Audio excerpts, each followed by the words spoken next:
แล้วน้องมินตานี่ถึงเรื่องเราได้ออกเราเสียใจไปฮอดหนีไปเมืองไทยล่ะเดี๋ยวนี้บ่คอยเสียใจแห้งอยู่เดี๋ยวนี้น้องเป็นเสียใจร้ายควรเชี่ยวออกนะบางคนมันมี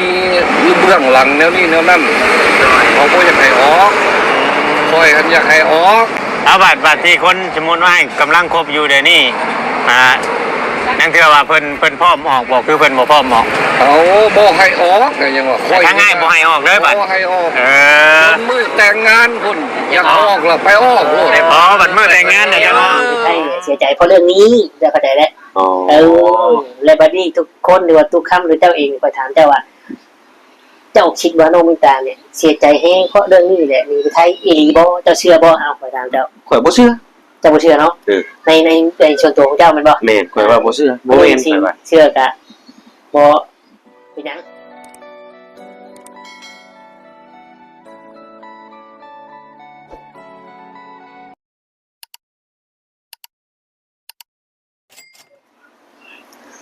กราบทักทายสบายดีและสวัสดี FC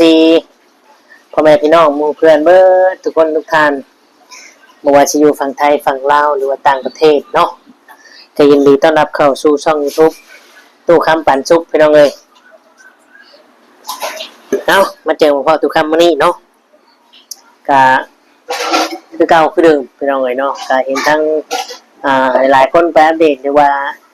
ทั้งไอ้เฮฟวี่แล้วก็ได้เอาลงพี่น้องเอ้ยเนาะมีสื่อได้ช่องว่ามีเพจช่องในช่องหนึ่งเลยนำเรื่องราวของน้องมินตากับไอ้ผู้หนึ่งที่เราเคยคบกันหลายปีแล้วเนาะ2-3 ปีแล้วมาเชื่อมโยงให้กับไอ้เพิ่นนี้พี่น้องเนาะแต่เฮากะแต่เบิ่งและติดตามแหละเนาะเพราะว่ามันสิมีผลบ่ดีต่อไอ้เพิ่นผู้นั้นบ่เนาะแต่ประเด็นมื้อนี้พี่น้องเอ้ยกะทุกคำสงสัยเนาะสงสัยอ้ายเพิ่นนี่เพิ่นเสียใจแฮงรู้สึกเสียใจแฮงที่ทำให้น้องมินตาเนี่ยเสียใจจนหนีจากบ้านจากเมืองไปข้ามมาไทยว่าซั่นเนาะข่อยก็แล่นนำบ่ทันแล้วพี่น้องข่อยก็แล่นนำบ่ทันน้องมินตาก็ขึ้นรถไปแล้วเนาะสำหรับตู้คำนี่เอ้าทุกคนทุกคำถามทุกคนก่อนว่าน้องมินตาเนี่ยไปไทยแท้บ่ไปไทยแท้บ่หรือว่าจังไดเนาะเป็นหยังคืออยู่บ้านบ่ได้เพราะอีหยังเนาะนี่แหละพี่น้องเนาะผลของการที่ว่าทำดีได้ดีทำชั่วได้ชั่วเนาะเพราะหยังเราจึงหนีไปไทยเสียใจเรื่องอ้ายนี่บ่หรือว่าจังไดเนาะเพราะอ้ายเราก็ว่าเบิดเงินนำกะหลายอยู่เราว่าให้เงินอยู่เราว่าแต่ทุกคนสิได้ดูเนาะแต่ทุกคนเนี่ยสิเชื่อบ่เชื่อกะแล้วแต่ทุกคนเนาะสำหรับตัวทุกคำเองนี่ทุกคำบ่เชื่อเนาะทุกคำบ่เชื่อว่าน้องเพิ่นสิมาไทยหรือว่ามาเที่ยวเล่นซื่อบ่หรือว่าใดๆเนาะเพิ่นอาจสิหนีไปพักร้อนหรือว่าไปหาที่สงบพักจิตใจหรือว่าจังไดเนาะอันนี้ครับกับบ่ฮู้แต่ในส่วนตัวของตัวคำเนี่ยนับว่าหนีไปไทยแบบคืออ้ายเพิ่นว่าดอกพี่น้องเอ้ยเนาะเพราะว่าอ้ายอเมริกาเพิ่นนี่เพิ่นก็ว่าสงสารแล้วก็รู้สึกเสียใจแฮงที่ทำให้น้องมิตาเนี่ยผิดหวังแล้วก็หนีไปไทยนี่แหละเหตุผลที่ข่อยบ่อยากออกซื้อแล้วว่าอ้ายละว่านี้บ่อยากออกซื้อกับคนนี่คนที่3นี่แล้วว่าซื้อน้องมินตาคือกันอายุก็18 19คือเก่าพี่น้องเอ้ยเนาะเหตุผลที่บ่ออกนี่เพราะว่าย่ามันเป็นคือเก่าเราเพราะว่าพิษบางมาใน2 คนแล้วมันเงินหลายแล้วเราแต่เรายังย้ำอีกได้ว่าผู้ใดที่เลือกที่จะมักข่อยจะมักด้วยความจริงใจเพราะว่าเจ้าป้าข่อยมื้อนี้ คนที่เลาะเอาข่อยมื้ออื่นก็ได้เราอะพี่น้องแน่นอนพี่น้องเลยเนาะเป็น FC อะไรเลยเนาะพี่น้องเนาะถือว่าเป็นตัวอย่างให้ทุกคนที่กำลังสู้เก็บเงินเก็บคำผู้ใดที่มักเล่นหรือว่าอยากเป็นก็คืออ้ายเพิ่นนี่ก็จะมีความกระตือรือร้นมีความคิดที่จะอยากหาเงินมาทำเก็บไว้ได้พี่น้องเลยเนาะเพื่อมันไปชีวิตอาจจะได้ทำแบบนี้พี่น้องเลยเนาะแต่มันก็นั่นแหละพี่น้องเลยแต่มันก็เกิดขึ้นด้วยกรรมด้วยเวรด้วยบุญวาสนาทั้งนั้นแหละเนาะมันก็บ่อันนั้นกันปานใดเนาะคือระหว่างแน่บางคนก็ว่าโอ้พ่อใหญ่เอ้ยเงินที่เจ้าเอาไปเปย์ผู้สาวเอาไปให้เล่นแล้วนี่นะเจ้าไปทำบุญให้ผู้ที่ทุกข์ได้ยากแถวชนบทบ่ดีกว่าบอกพ่อใหญ่แล้วก็ตอบแบบว่าเนาะพี่น้องเจ้าบ่ฮู้ดีสำข่อยเจ้าอย่าเว้า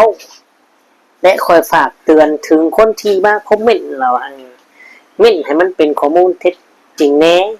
เม่นให้มันมีหลักฐานแน่เนาะเราว่าได้พี่น้องเอ้ยในบัดนี้แล้วก็บอกไปเลยว่าคอยเฮ็ดบุญมานี่แต่น้อยจนนี้เดี๋ยวจนอายุคอยปานนี้แล้วเดี๋ยวก็แม่นพี่น้องเนาะนี่เราเว้าทุกคำก็บ่ตอบโต้ก็บ่เถียงเนาะ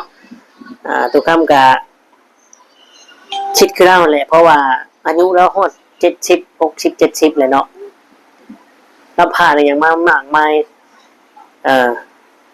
บาปบุญกรรมเราเฮ็ดมาเบิดแหละเนาะก็อาจจะเป็นจริงคือเราว่าน้องเอ้ยเนาะอันนี้ก็เป็นความสุขของเรา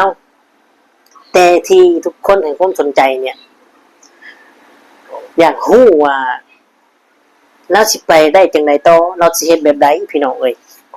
เนาะเพราะว่าหลายๆช่องหรือว่านั่นก็ยังไปถ่ายยังไปนั่นอยู่ได้เรา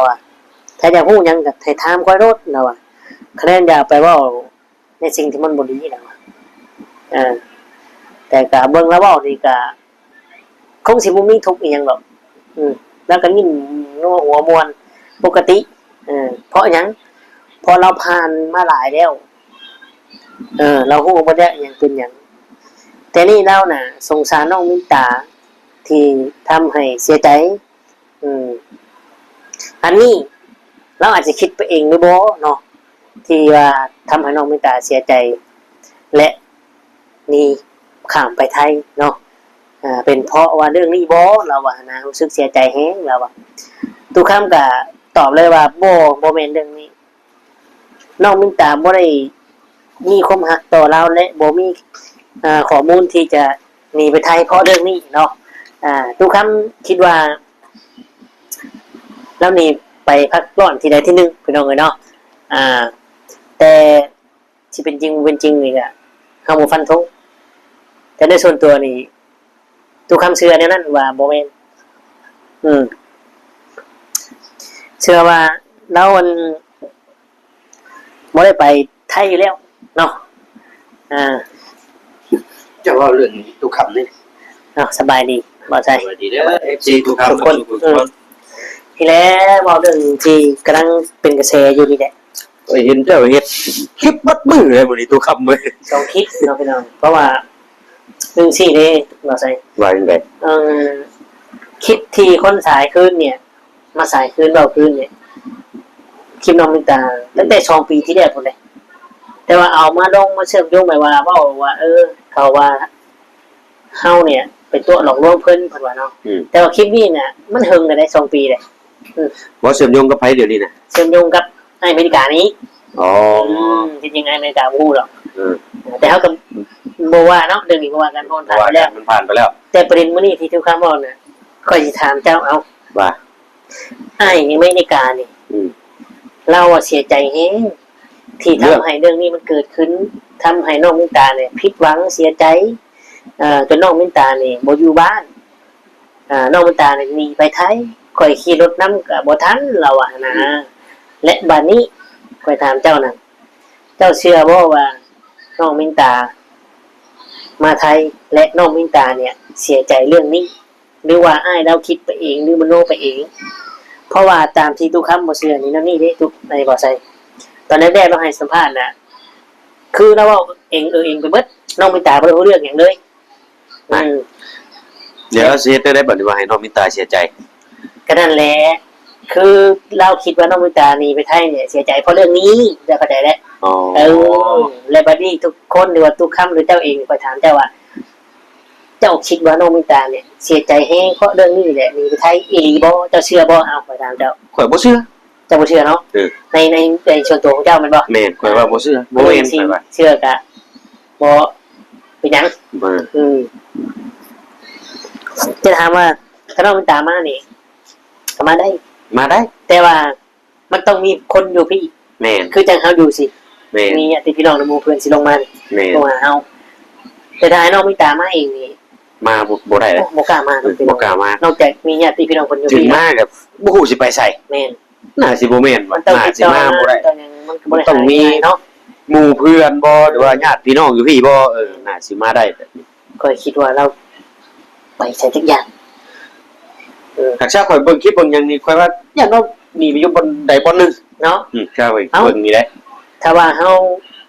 บ่แน่ใจเฮาก็จะพา FC ไปเบิ่งคลิป อ่ะ ที่อ้ายเพิ่นได้ลง แม่ กับทาง YouTube บ้านเฮานั่นแหละ โดย ว่าเป็นจังได๋น้องใจเนาะ โดย เอาก่อนไปก็ขอบคุณกับคุณ FC เนาะที่เข้ามาเบิ่งมาชมก็ไลค์กดแชร์ให้ทุกคำเนาะคลิปคลิปกับเฉพาะเอา2คนนี่แหละบัดนี้ก็ที่สำคัญก็บ่กดขันโฆษณาเนาะให้ทุกคำกับคุณนี่แหละ โดย ไปเบิ่งมาชมกันเรื่องนี้ก็ได้ก็สิยาวแน่ Let's go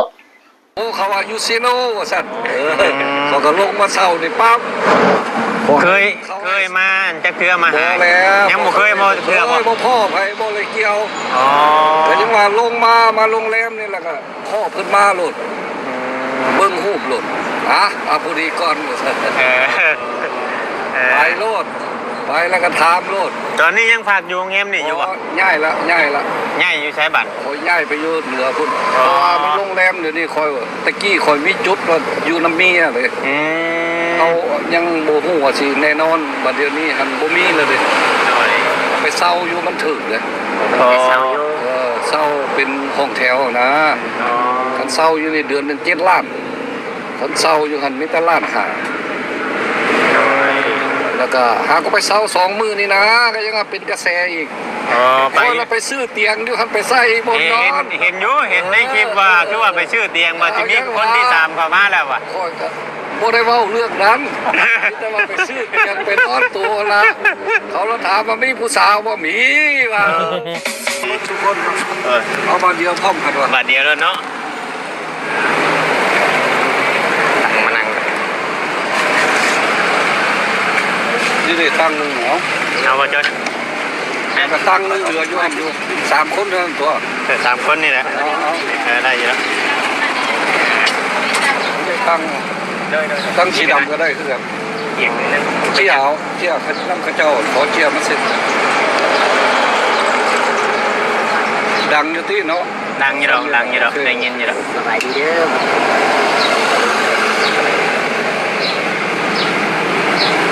ซุ่มเจ้ามาแต่ใส่หรอมาแต่ใส่ มาแต่ถ่ายคลิปเลย แต่บ้านไหน บ้านโคกนี่นะ โอ้โหแค่บ้านโคก สัมภาษณ์คืนอีกเนาะ ฮะ สัมภาษณ์กัน YouTube คืนอีกจ้ะหรอ สัมภาษณ์ เป็นแล้วถามไทยกันคืนนี้อีกว่า เขาเจ้าสายเจ้านึงแล้ว บ่ยังบ่เคยถ่ายให้จังเทื่อ ว่าสัตว์ได้แม่ บ่ไอ้ถามว่าจุมเจ้ามาแต่ไสหั่นนะเป็นการถามกลับกันโอ้ยังบ่เคยนั่นจักเทื่อ ใช่ละอันเจ้าเอามาและบอก นี่ห้องก่อย โคดังไหน เด้ย รถเสียงดังไหน อยู่ข้างทางเนาะ เสียงดังเอาแต่ว่าแล้ว ได้อยู่ดอก เอาเลยเนาะเริ่มต้นแล้วเนาะ เริ่มต้นเลย เอาสบายดีเด้อ สบายดี หมดทุกคนเด้อ โดยอ่า เอาถามมาบัดนี้นะเรื่องค่อยหันแม่นน่ะจากยังไงล่ะโคตรโด่งดังกับบูมองไปตามเรื่องหั่นละ แม่น เรื่องที่มันเป็นมาล่ะครับสมเจ้ามีความถามมีอย่างที่ถามก็เริ่มต้นไปโลดความอยากถามมันว่า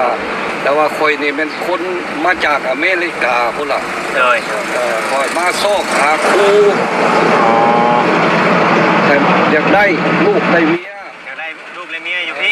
ลูกได้เมียเป็นคู่ฮักแท้นี่ล่ะ อ๋อ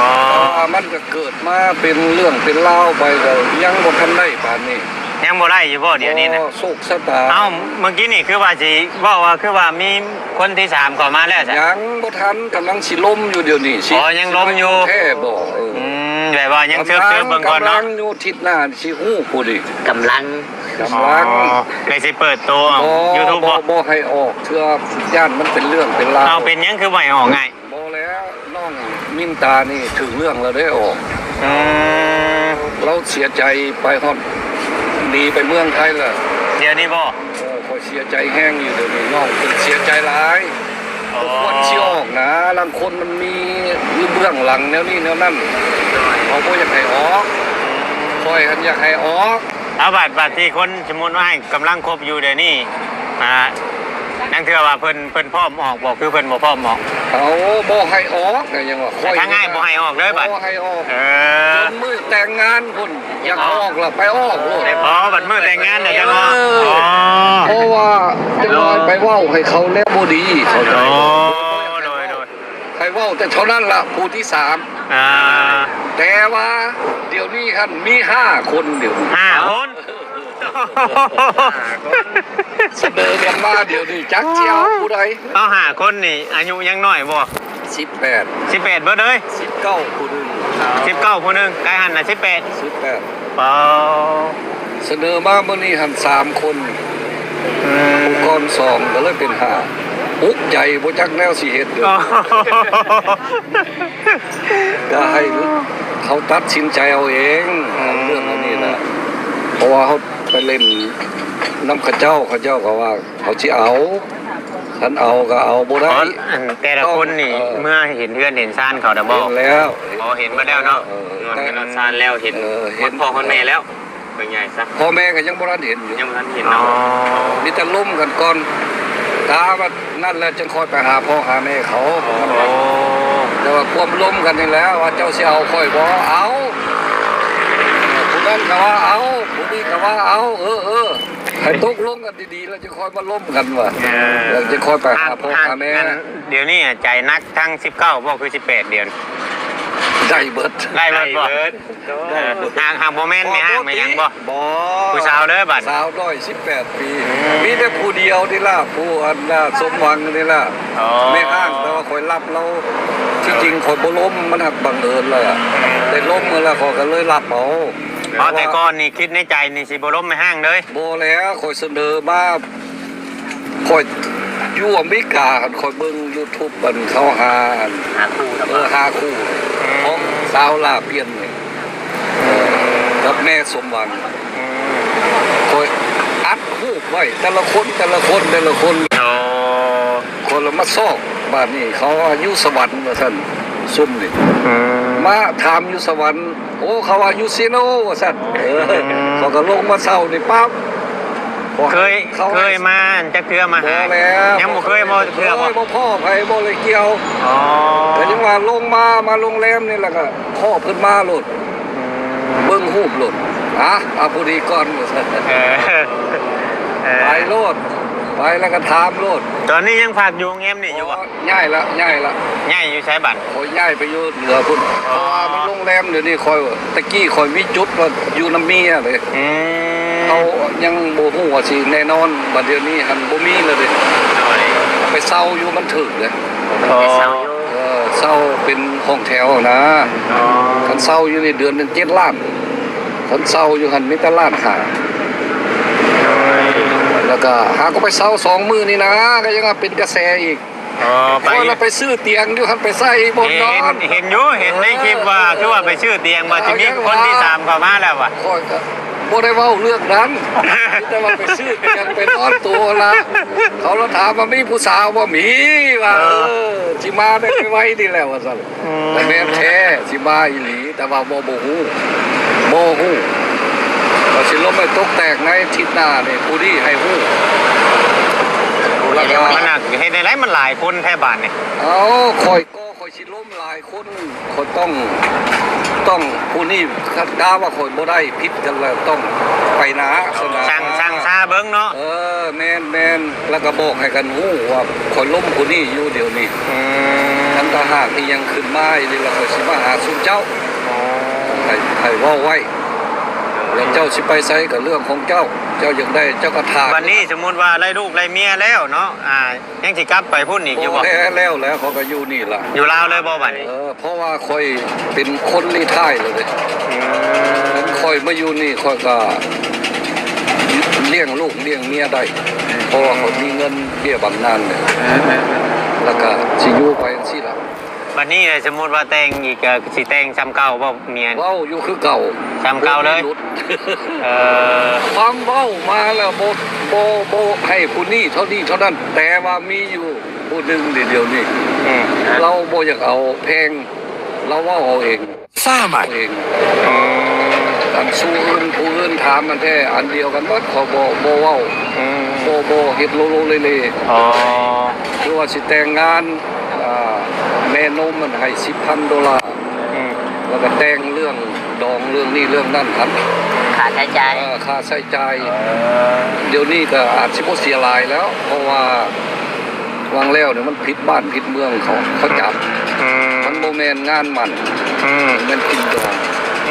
ขอเบิดตั้งน้องสมบังเนี่ยเบิดอยู่ในราว$30 กว่าพันน้องมินตาก็เบิดในราว$30,000เอาคือว่า ท่านได้แต่ง คือว่าท่านได้แต่งพุ่นนี่ ยังบ่ทันได้แต่งแต่ว่าข่อยซื้อไว้เบิดล่ะ อ๋อ ยังบ่กล้าว่าสิมาเอานะอันนี้ก็แม่นของเฮาเบิดเพิ่นก็เป็นสร้อยเป็นนี่เฮาก็ซื้อให้น้องแล้วก็รวมกันเข้าเว้ย